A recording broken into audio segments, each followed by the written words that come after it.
Badminton খেলে ফেরার পথে দুর্ঘটনায় মৃত্যু হলো যুবকের। ঘটনাটি ঘটেছে মুর্শিদাবাদের বহরমপুরে। তাকে উদ্ধার করে মুর্শিদাবাদ মেডিকেল কলেজে নিয়ে যাওয়া হলে সেখানে তাকে মৃত বলে ঘোষণা করা হয়। আপনাদের আবারও একবার জানিয়ে রাখবো, ব্যাডমিন্টন খেলে ফেরার পথে দুর্ঘটনায় মৃত্যু হয়েছে এক যুবকের। আর এই বিষয়ে বিস্তারিত জানাবে কল্যাণ রয়েছে আমাদের সঙ্গে। কল্যাণ, কিভাবে ঘটলো এই দুর্ঘটনা?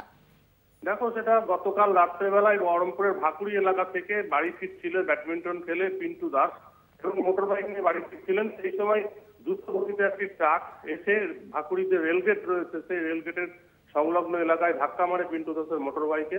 এলাকার লোক ছুটে এসে তাকে রক্তাক্ত অবস্থায় মুর্শিদাবাদ মেডিকেল কলেজ হাসপাতালে ভর্তি করে। তার মাথায় গুরুতর আঘাত লাগে এবং গভীর রাত্রে পিন্টু দাসের মৃত্যু হয়। যদিও ওই ঘাতক ট্রাকটিকে এখনো পর্যন্ত আটক করা যায়নি, তার খোঁজে তল্লাশি শুরু হয়েছে। এলাকার মানুষ জানাচ্ছেন যে দ্রুত গতিতে ওই রাস্তায় রাত্রেবেলা রাস্তা ফাঁকা হওয়ার কারণে দ্রুত গতিতে গাড়ি চলাচল করে, সেটা পুলিশ এবং ট্রাফিককে দেখা উচিত। কারণ অল্প বয়সী একটা ছেলের মর্মান্তিকভাবে মৃত্যু হলো সেটা কেউই মেনে নিতে পারছেন না। এবং এলাকায় যে সমস্ত সিসিটিভি ফুটেজ রয়েছে সেই সমস্ত সিসিটিভি ফুটেজ সংগ্রহ করছে বহরমপুর থানার পুলিশ। এরপরই ঘাতক ট্রাকটির খোঁজে তল্লাশি চালানো হবে বলে জানা গেছে।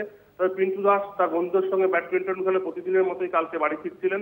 সেই সময় পথের মধ্যেই দুর্ঘটনা ঘটেছে বলে জানা গেছে। বেশ, ধন্যবাদ কল্যাণ।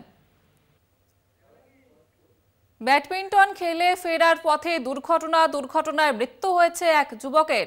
ঘটনাটি ঘটেছে মুর্শিদাবাদের বহরমপুরে। যেমনটা জানা যাচ্ছে যে ব্যাডমিন্টন খেলে ফেরার পথে দুর্ঘটনাটি ঘটে এবং তাকে উদ্ধার করে মুর্শিদাবাদ মেডিকেল কলেজ এবং হাসপাতালে ভর্তি করা হয়, কিন্তু সেখানে মৃত বলে ঘোষণা করে তাকে চিকিৎসকরা।